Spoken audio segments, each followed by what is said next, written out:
Je regardais Albert, là, toutes les pages. Effectivement, il y a eu ça, il y a eu cet éclairage également sur le 9 qu'attendait Xavi. On est bien d'accord que ça veut dire que sur un match, Obama a gagné sa place. Au début, il avait marqué 2 buts, hein. Le troisième, on lui a accordé parce que son dos est venu toucher le ballon de Pedri, le dévier. Finalement, l'arbitre, sur l'acte officiel, a donné le but à Aubameyang, ce qui lui a donné un triplé à Pierre-Emerick Aubameyang. Euh, Tu l'as aimé, toi, dans ce match? Vous lui avez donné une des meilleures Oui, notes. oui. Tu l'as aimé? Ouais, je l'aimais. Ouais. Je te le dis, la dernière fois, c'est un joueur que je ne le connais pas top, top, top. Je le connais, je l'ai vu bien de matchs, mais je crois que c'était un bon joueur. Et s'il a été le meilleur buteur à l'Allemagne et à l'Angleterre, il doit être capable parfaitement de jouer dans ce club et de devenir quelqu'un important. Ne pas d'être, bon, il restera ici 1 an et demi et après il partira. On va voir qu'est-ce qu'il va passer, mais je crois qu'il peut devenir une référence offensive dans ce club. Oui, et la joie d'Aubameyang vue à l'envers, c'est ça, lui qui voit des tribunes, c'est pas ce qu'on a vu nous depuis notre télé. Et d'ailleurs, il est sorti avec son ballon qui était ballon d'un doublé, qui est devenu ballon d'un triplé, puisque il a dit que de toute façon, il se sent comme chez lui à Valence. Pourquoi? Parce que il avait déjà marqué un triplé quand il était avec Arsenal. Je ne sais pas si vous vous souvenez, c'était en 2019, je crois, en Ligue Europa. Donc Ligue Europa, oui. voilà. Demi-finale. Demi-finale, donc c'est un peu comme chez lui, il était très content. Hier, bon, beaucoup ont encensé son match, c'est vrai, et regardez, ça c'est sa petite image quand il est sorti, image de la Quattro, quand il est rentré avec le bus, le ballon dédicacé, parce que ça c'est toujours, voilà, pour ses débuts en tant que buteur. Et j'ai un petit peu travaillé, et quel est le joueur du Barça qui avait déjà marqué un triplé pour ses débuts? Son premier match. Premier match, titularisation en Liga. Eh ben moi, j'aurais jamais trouvé, c'était Trincao, l'année dernière. Trincao. Ouais, alors là, Albert, j'étais scotché. Ah oui, j'ai trouvé ça. Trincao. El mismo, el hermano. À Alaves, en février 2011, voilà. Ouais, J'ai vérifié, hein. Pas Ouais, moi dans non quel plus. match? Contre Alaves. J'ai vérifié, hein, parce que bon, moi aussi, j'ai un peu la mémoire qui flanche, voilà. Moi non plus, je me souviens pas. Non. Mais c'est possible, c'est possible. Mais c'est difficile de débuter comme titulaire et marquer 3 buts. Ça veut dire quelque chose de ces joueurs, je crois. Je suis sûr qu'il fera il sera quelqu'un ici à Barcelone, ce joueur. Parce qu'il a, en plus, je ne sais pas qu'est-ce qu'il est passé à Arsenal, mais ici, il a la joie de vivre. Et ça, c'est l'afición a perçu ça, et ça arrive au cœur du club.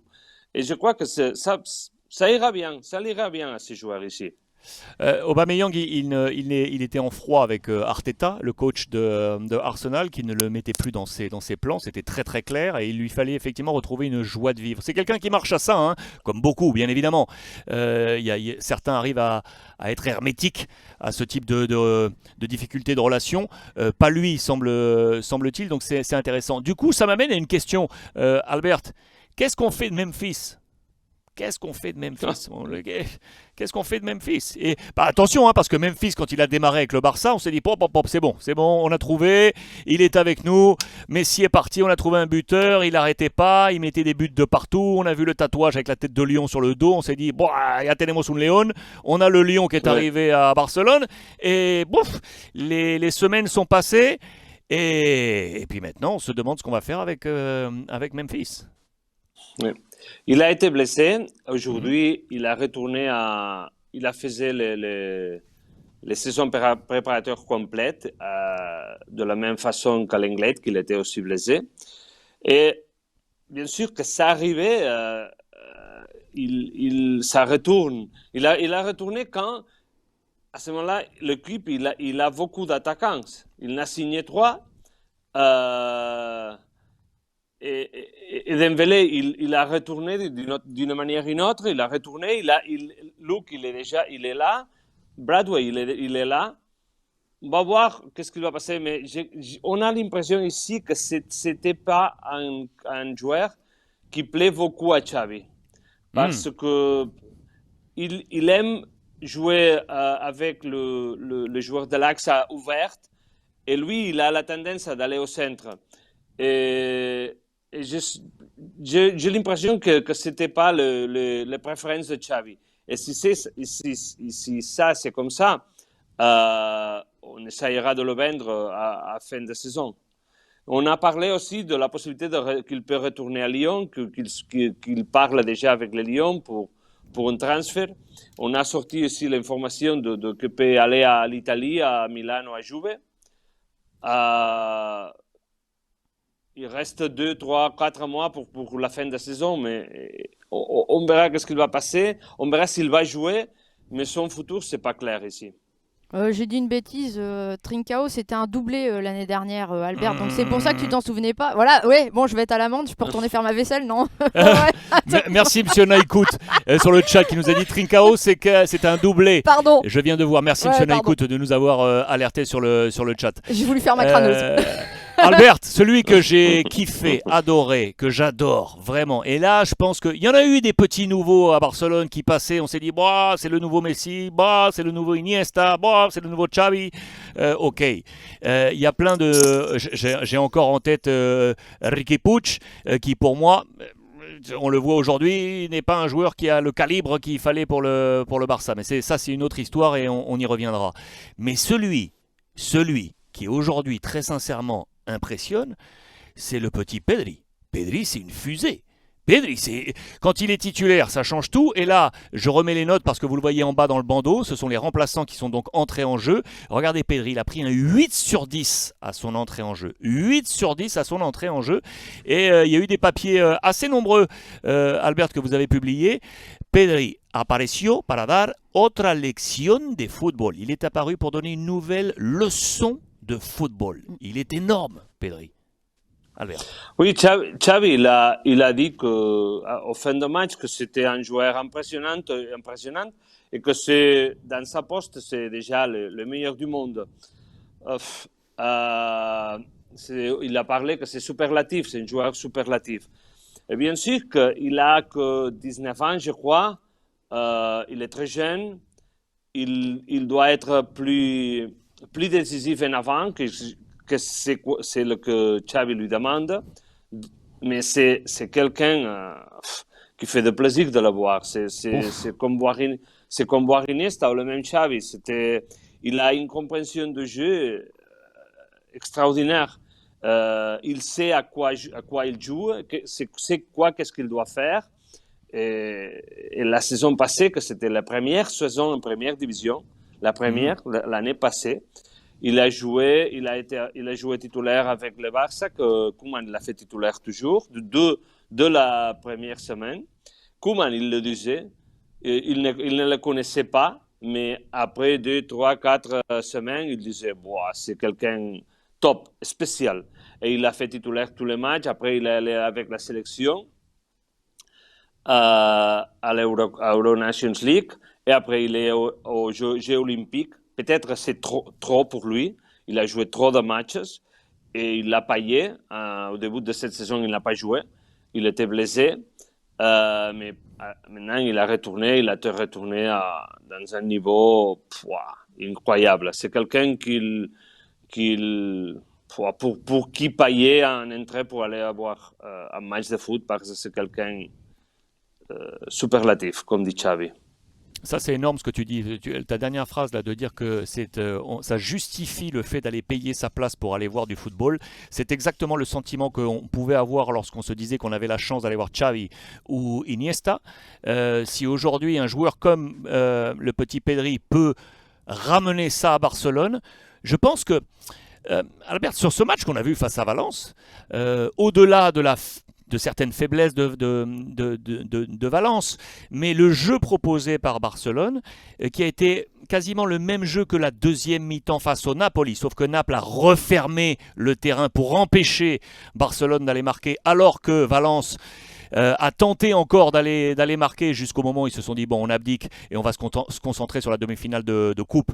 Maintenant, Bordalas a fait des choix très très clairs et donc il avait ouvert le terrain qui a permis à Barcelone d'aller marquer. Mais très sincèrement, je crois que ces 2 derniers matchs, même si le résultat n'a pas forcément été très bon face au Napoli, ces 2 derniers matchs marquent une progression pour moi de Barcelone et qu'on est en train de retrouver des choses ultra intéressantes du côté de Barcelone. Est-ce que tu partages? Oui, c'est ça. Ce que propose Xavi, c'est de retourner aux origines du club, de ce que faisaient beaucoup de coachs et qui Guardiola l'a mis au top mondial. Mais on essaye de retourner à ce style de jeu qu'il a fait spécial et qu'il le fait. Je crois qu'il y a beaucoup de clubs qui jouent comme ça et qui essayent de jouer comme ça. Et ça le fait spécial, unique. Xavi, il a le problème que Guardiola il avait aussi Busquets, Xavi, Iniesta au milieu de terrain,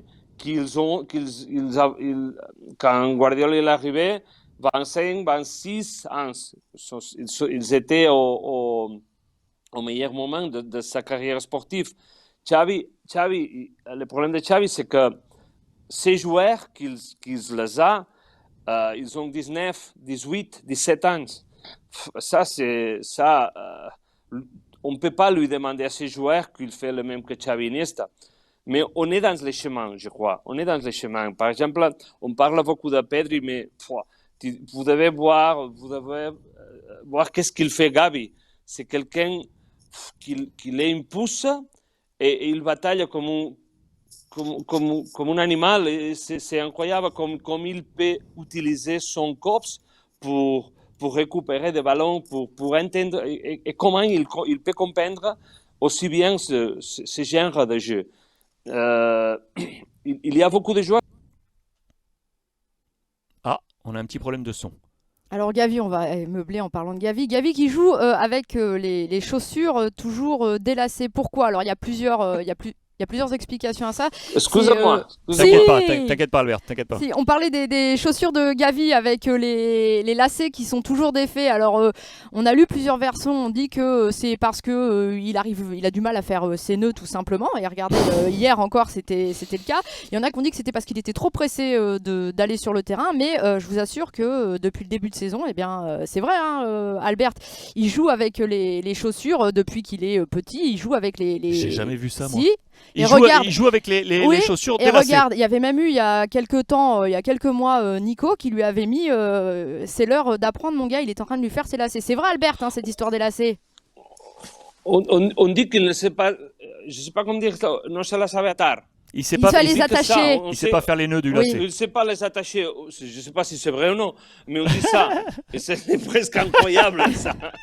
Moi, ce que j'aime bien, c'est chez ce joueur-là, puisque tu venais à Gavi, c'est dans ses premiers matchs, on a tout de suite vu son volume. C'est-à-dire que les premiers matchs, il était plus dans un secteur défensif que offensif. Il allait partout, il aidait tout le monde en défense, il revenait, il repliait, il allait mettre des taquets à droite, à gauche, et on se disait qu'il allait plus avoir l'énergie ensuite pour faire quelle était sa mission, orienter aussi le jeu offensif. Il réussissait également à le faire.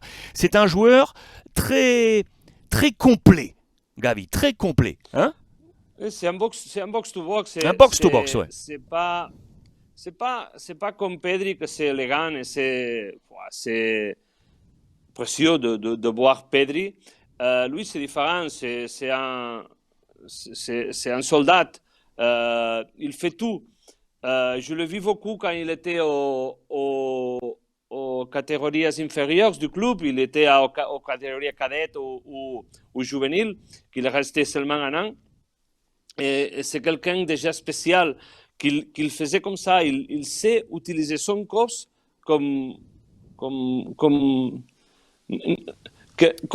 il sait utiliser son corps pour faire que son corps c'est aussi petit, c'est pas quelque chose d'important. Oui.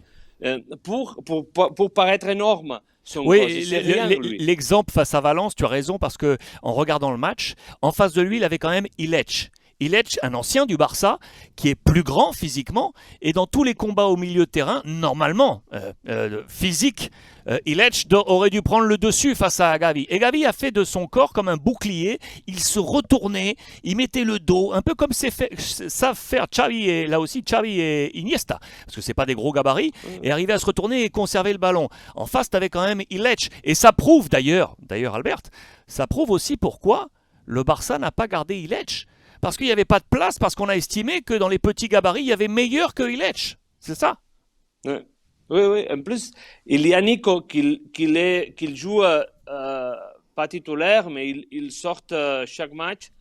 Et je crois que aussi c'est un bon joueur et que c'est plus physique, mais il a de la calme, il a de la tempo pour bien jouer. Je crois que peut-être ce n'est pas cette saison, mais la prochaine ou l'autre, il va devenir titulaire.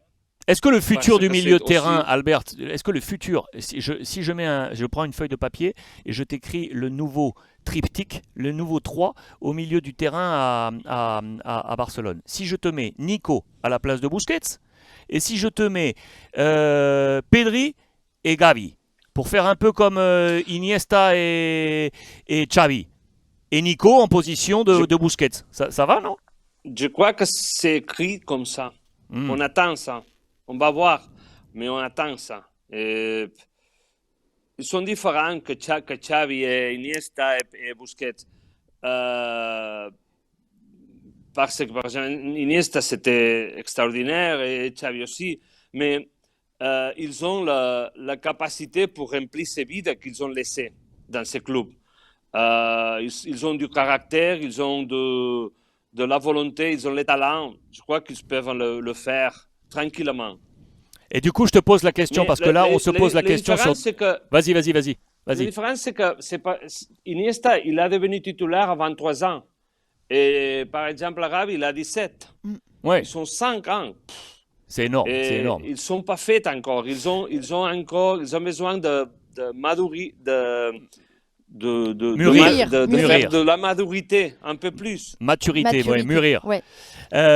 Du coup, Albert, effectivement, il y a des questions qui sont posées sur De Jong. Il y a Westzak, il y a Foster, il y a le grand puissant qui nous disent grosso modo, De Jong, il fait quoi? Alors, il coupe les citrons, mais je pense que c'est exactement ce que tu viens de dire. C'est-à-dire que comme ils sont jeunes, on a encore un peu de temps et il faut trouver des gens pour prendre leur place pour l'instant. Et c'est pour ça qu'on est allé chercher Frenkie de Jong. Et pourtant, Albert, on le fait jouer où finalement, Frenkie de Jong? Parce que Xavi, il l'essaye à tous les postes au milieu. À tous les postes. Quand Busquets, il n'est pas là, on le met à cette place, devant la défense. On le met un cran plus haut, à gauche, à droite.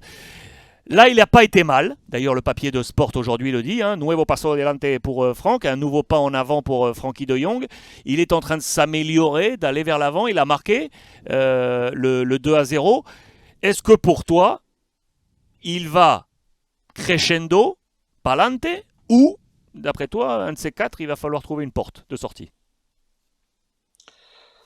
C'est là... Xavi doit prendre la décision au fin de saison. S'il croit que Gavi, Pedri et Nico peuvent en avoir, ils ont déjà la maturité pour devenir titulaires tous les matchs, ou ils ne sont pas encore prêts pour faire ces passes. S'ils sont prêts, je crois que la possibilité de vendre Frenkie de Jong, c'est là. C'est une vraie possibilité. Si on doit atteindre une an de plus, on peut l'atteindre aussi. C'est une autre possibilité. Franck, il va jouer ici à Barcelone. Parce qu'il va jouer. Je crois qu'il fait de matchs bons, d'autres pas aussi bons. Mais il n'est...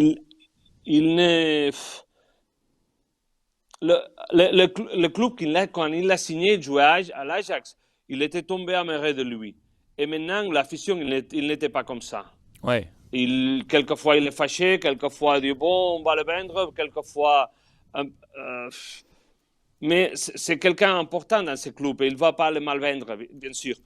Xavi va décider qui va jouer la saison prochaine. Et si De Jong n'est pas titulaire, il va partir, je crois.